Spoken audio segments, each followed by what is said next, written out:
శ్రీమాత్రి నమః. అందరికీ నమస్కారం అండి. ఈరోజు వీడియోలో అక్షయ తృతీయ రోజున అక్షయ పాత్ర ఎలా పెట్టుకోవాలి ఈ రోజున తెలియజేస్తా అండి. అక్షయ తృతీయ రోజున అక్షయ పాత్ర పెట్టుకోవడం వల్ల మన ఇంట్లో ఎలాంటి ధనధాన్యాలకి లోటు అనేది ఉండదండి. అందుకని అక్షయ తృతీయ రోజున తప్పకుండా అక్షయ పాత్ర అనేది ఏర్పాటు చేసుకోండి. ఇంకా అక్షయ పాత్ర అంటే ఏమిటి, అందులోని ఏమేమి వస్తువులు వేయాలి అక్షయ పాత్రలో, అక్షయ పాత్రకు సంబంధించిన పూర్తి విషయాలు కూడా ఈ వీడియోలో తెలియజేస్తండి. ఇంకా పూజ అయిన తర్వాత అక్షయ పాత్రని ఏం చేయాలి అనే విషయాలు కూడా ఈ వీడియోలో తెలియజేస్తారు. ఈ వీడియోని ఎక్కడ స్కిప్ చేయకుండా చివరి దాకా చూడండి, పూర్తి ఇన్ఫర్మేషన్ అయితే ఉంటుంది. ఈ అక్షయ పాత్రని ఎందుకు పెట్టుకుంటారంటే ధనధాన్యం కోసం, ఐశ్వర్యం కోసం ఈ అక్షయ పాత్రని అయితే పెట్టుకుంటామండి. అక్షయము అంటేనే వృద్ధి చెందడం అని అర్థం. మన జీవితంలో మనకి ఏవి వృద్ధి చెందాలి అని మనం అనుకుంటామో అవి మనం ఇందులో వేసి వృద్ధి చెందడానికి ఈ అక్షయ పాత్రను తయారు చేసుకొని ప్రతిష్ఠించుకుంటామండి. మీరు ప్రతిష్ఠించుకోవాలి అనుకున్నప్పుడు ఆ ముందు రోజే మీరు మట్టి పాత్రను తీసుకోవాలి. మట్టి పాత్ర అనేది ప్రతి పూజా స్టోర్లో దొరుకుతుందండి. చిన్న మట్టి కుండను తీసుకోవాలి. మట్టి కుండను తీసుకొని వచ్చేటప్పుడు మీరు ఒక చాక్ పీస్ని తీసుకొని వెళ్ళండి, లేదా వారి దగ్గర ఉన్న తీసుకోండి. ఒక మట్టి కుండనే తీసుకొని రాకూడదండి. దాంతోపాటు ఒక చిన్న దీపాన్ని తీసుకోవచ్చు, లేదా కుండ పైన మూతగానే తీసుకోవచ్చు, లేదా మరొక మట్టి కుండనే తీసుకోవాలండి. ఒంటరిగా ఒక కుండనైతే తీసుకొని రాకూడదండి. మనం తీసుకొని వచ్చేటప్పుడు వాటిపైన క్రాస్ మార్క్ అనేది ఉండాలండి. ఎందుకంటే మనం ఈ మట్టి కుండను అశుభానికి కాదు శుభానికి వాడుతున్నాము అనే ప్రతీకగా మనం ఈ క్రాస్ మార్క్ ఉన్న మట్టి కుండనైతే తెచ్చుకోవాలండి. ఒకవేళ వాళ్ళు గీపైన మీరే ఇలా క్రాస్ అనేది పెట్టుకొని ఇంటికి తెచ్చుకునేటప్పుడు అలా తీసుకొని రావాలండి. ఈ మట్టి కుండ మీరు మరీ చిన్నది కాకుండా పెద్దది కాకుండా ఒక బ్లౌజ్ పీస్ పట్టేలాగా తెచ్చుకోవాలండి. తర్వాత ఈ మట్టి కుండని బాగా వాటర్లో శుభ్రంగా కడగాలి. తర్వాత ఆ కుండకు పసుపు రాసి కుంకుమ బొట్లు అనేది పెట్టుకోవాలండి. పసుపు కలిపేటప్పుడు దాంట్లో కొంచెము జవాదు పౌడరు, కర్పూరము, రోజు వాటరు, ఒకవేళ జవాదు పౌడర్ లేకపోతే కర్పూరం పౌడర్ అయినా వేసుకొని పసుపు అనేది కలుపుకోవాలండి. ఎందుకంటే అమ్మవారికి సువాసన భరితమైనవి అంటే చాలా ఇష్టము. ఈ పసుపుకి కుండకి బాగా రాయాలి.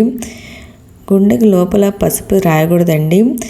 ఇలా రాసిన తర్వాత ఇలా మొత్తం కుండ మొత్తం నీట్గా రాసుకోవాలి.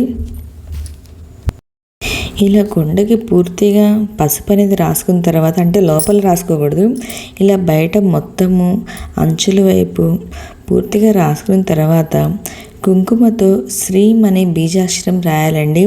ఇలా కుంకుమతో శ్రీం అనే బీజాక్షరం రాసుకున్న తర్వాత ఆ కుండకి కుంకుమ బొట్లు అనేది పెట్టుకోవాలండి. మనం ఈ అక్షయ పాత్రని బాగా క్లీన్ చేసుకొని వాడుకుంటున్నాం కదా అండి. తర్వాత ఈ పాత్రని ఎప్పుడు క్లీన్ చేయకూడదండి. మొదటిసారి మాత్రమే క్లీన్ చేసి పదార్థాలన్నీ వేసి పూజ గదిలో పెట్టుకోవాలి. ఇప్పుడు ఇవి అన్నీ చేసిన తర్వాత ఇది అక్షయ పాత్ర అయితే అయిందండి. ఈ అక్షయ పాత్రలో ఏమేమి వేయాలి నేను ఇప్పుడు చెప్తానండి. లక్ష్మీ అమ్మగారికి ఇష్టమైనవన్నీ ఈ పాత్రలో వేసుకోవచ్చండి.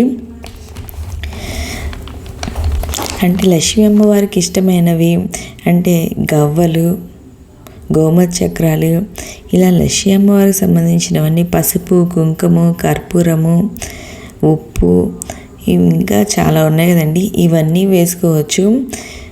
ఇలా శ్రీమని రాసుకున్న తర్వాత బీజాక్షరం శ్రీమని రాసుకున్న తర్వాత చుట్టూ కుంకుమ బొట్లు అనేది పెట్టుకోవాలండి. అంటే బేస్ సంఖ్యలో 3, 5, 7 ఇలా ఉంటాయి కదండి. ఇలా కుంకుమ బొట్లు అయితే పెట్టుకోవాలి. తర్వాత అంచుల నుండి కూడా మనం కుంకుమ బొట్లు అయితే పెట్టుకున్నామండి. పెట్టుకున్న తర్వాత మనం ఇప్పుడు అక్షయ పాత్రలో అమ్మవారికి ఇష్టమైనవన్నీ దీంట్లో వేసుకోవాలి. నేను ముందుగా పసుపు వేసుకున్నా అండి. పసుపు వేసుకున్న తర్వాత కుంకుమ అనేది వేసుకున్నాను. తర్వాత కర్పూరం అయితే వేసుకున్నాను అండి. తర్వాత రాళ్ళ ఉప్పుని వేసుకోవాలి. రాళ్ళ ఉప్పు అనేది మనం ఇంట్లో ఉన్నది కాకుండా విడిగా ఒక ప్యాకెట్ తెప్పించుకొని వేసుకోవాలండి. ఇది కుండలో 3/4 దాకా ఈ రాళ్ళ ఉప్పునైతే వేసుకోవాలండి. నేను ఇక్కడ వీడియోలో చూపిస్తున్నట్టు మనం వేసుకోవాలి. ఇలా నేను పసుపు, కుంకుమ, కర్పూరం వేసుకున్నాను అండి. మీరు ఇంకా ఏమన్నా ఉంటే మీ దగ్గర వేసుకోవచ్చు. నా దగ్గర ఇవే అందుబాటులో ఉన్నాయండి, అందుకే నేను ఇవే వేసుకున్నాను. ఇవన్నీ వేసుకున్న తర్వాత మనం కల్లుప్పునైతే వేసుకోవాలండి. సాల్ట్ వేసుకోకూడదు, ఓన్లీ కల్లుప్పే వేసుకోవాలి. కల్లుప్పు అనేది ఆ కొండకి 3/4 వంతు వచ్చేదాకా మనం వేసుకోవాలండి. వేసుకున్న తర్వాత అమ్మవారికి పట్టు వస్త్రం అనేది పెట్టుకోవాలండి ఆ కొండలో. మీ దగ్గర పట్టుది ఉంటే పట్టుది పెట్టుకోవాలి, లేదా కాటన్ బ్లౌజ్ పీస్ ఉన్న అదైనా పెట్టుకోవచ్చండి. ఇది ఎరుపు కానీ పసుపు కానీ పెట్టుకోవాలి. నేను ఇక్కడ ఎరుపు రంగు ఉంటే నా దగ్గర అది పెట్టుకున్నా అండి. ఈ బ్లౌజ్ పీస్లో మీరు ఒక కాయిన్ కానీ, అంటే కాయిన్స్ ఉంటాయి కదండి, లక్ష్మీ అమ్మవారి కాయిన్స్, అలా కాయిన్స్ అయినా పెట్టుకోవచ్చు, లేదా ₹1 పెట్టుకోవచ్చు. ఎందుకంటే అవన్నీ మనం వృద్ధి చెందడం కోసం మనం పెట్టుకుంటున్నాం కాబట్టి పెట్టుకోవచ్చు. నా దగ్గర అయితే ఇక్కడ లక్ష్మీ అమ్మవారి రూపు ఒకటి ఉంటే ఆ రూపు పెట్టుకున్నా అండి. ఆ తర్వాత మనీ అనేది పెట్టుకోవాలండి. నేను ఇక్కడ ₹500 పెట్టినా అండి. దానికి మీకు ఎంత వీలు ఉంటే అంత పెట్టుకోవచ్చు. అంటే ₹50 పెట్టుకోవచ్చు, ₹10 పెట్టుకోవచ్చు, ఎంత 200 పెట్టుకోవచ్చు, 100 పెట్టుకోవచ్చు. మీకు ఎంత వీలుంటే అంత పెట్టుకోవచ్చు అండి. వాటికి ₹1 కాయిన్ పెట్టుకోవాలండి. తర్వాత కొద్దిగా పసుపు అక్షింతలు అనేది వేసుకోవాలి. ఈ విధంగా అక్షయ పాత్రను పెట్టుకోవాలండి. ఇగోండి, నేను ఇక్కడ ₹500 నోట్ తీసుకొని ఒక ₹1 కాయిన్ అయితే పెట్టుకున్నా అండి. పెట్టుకొని అక్షింతలు అయితే చల్లుకున్నా అండి. అక్షింతలు వేసాం. ఈ అక్షయ పాత్రని ప్రతి శుక్రవారం కానీ, అక్షయ తృతీయ రోజు కానీ, ధనత్రయోదశి రోజు కానీ, లక్ష్మీదేవికి సంబంధించిన ఎటువంటి పండుగ రోజైనా లక్ష్మీదేవి ముందు ఆగ్నేయంలో అక్షయ పాత్రని పెట్టుకోవాలండి. ఈ అక్షయ పాత్రని నేల మీద పెట్టుకోకూడదు. మనం వెండిది ప్లేట్ కానీ, ఇత్తడి ప్లేట్ కానీ ఉంటే వాటిపైన అయితే పెట్టుకోవాలండి. వాటిపైన మనం బియ్యం వేసుకొని, పసుపు, కుంకుమ, అక్షింతలు చల్లుకొని, ఒక తమలపాకు వేసుకొని ఈ అక్షయ పాత్రని అయితే పెట్టుకోవాలండి. తర్వాత ఈ అక్షయ పాత్రని ఎన్ని రోజులు ఉంచాలి, మనీని ఎన్ని రోజులు ఉంచాలి అన్నీ కూడా నేను ఇప్పుడు తెలియజేస్తానండి. ఈ అక్షయ పాత్ర దేవుడి దగ్గర పెట్టుకున్న తర్వాత ఒక నిద్ర అనేది కానివ్వాలండి. మనీ కూడా తీయకూడదండి. తర్వాత మీ నెల జీతమైన, ఒకరోజు జీతమైన, వారం రోజుల జీతమైన, ఎటువంటి మీ జీతమైనా సరే ₹1 కాయిన్ యాడ్ చేసి దాంట్లో పెట్టుకొని తర్వాత అవి తీసుకోవాలండి. ₹1 కాయిన్ అసలు తీయవద్దండి, అవి అట్లనే ఉంచుకోవాలి. అవి కూడా మీరు శుక్రవారం రోజు మనీ పెడితే మంగళవారం రోజు తీసుకోవాలండి. ఇలాగే ప్రతి శుక్రవారం రోజు మనీ వేసుకొని మంగళవారం రోజు తీసుకోవచ్చండి.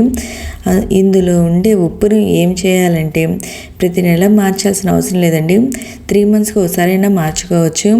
ఒకవేళ మీరు ఉప్పు కరిగిపోతుంది అనుకుంటే మీరు ఆ ఉప్పుని మార్చి వాటర్లో అనేది వేసి ఆ వాటర్ అనేది చెట్లకు పోయచ్చు. మళ్ళీ కొత్తగా ఉప్పును అనేది యాడ్ చేయొచ్చు. లక్ష్మీదేవి సముద్రం నుండి వచ్చింది కావున ఉప్పు కూడా సముద్రం నుండే వస్తుంది. అందుకే అమ్మవారికి ఉప్పు అంటే చాలా ఇష్టం అండి. అందుకే ఇంట్లో ఉన్న నెగిటివ్ ఎనర్జీ పోయి పాజిటివ్ ఎనర్జీ అనేది వస్తుంది ఉప్పు వల్ల. మీ ధనానికి ఉన్న దిష్టి అనేది ఉప్పు లాగేస్తుంది. ఒక పాజిటివ్ ఎనర్జీ అనేది వస్తుందండి. ఈ మట్టి కుండని బుధవారం కానీ ఆదివారం కానీ తీయవచ్చండి.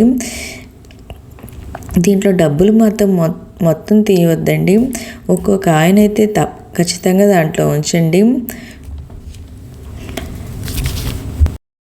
ఓకే ఫ్రెండ్స్, ఇంతే అక్షయ పాత్ర గురించి తెలుసుకున్నారు కదా అనుకుంటున్నాను అండి. మీకు పూర్తి విషయం అయితే మీకు వీడియోలో తెలిసింది అనుకుంటున్నాం. మీకు ఈ వీడియో నచ్చితే లైక్ చేయండి, మీ ఫ్రెండ్స్ అండ్ ఫ్యామిలీ మెంబర్కి షేర్ చేయండి. Thank you for watching.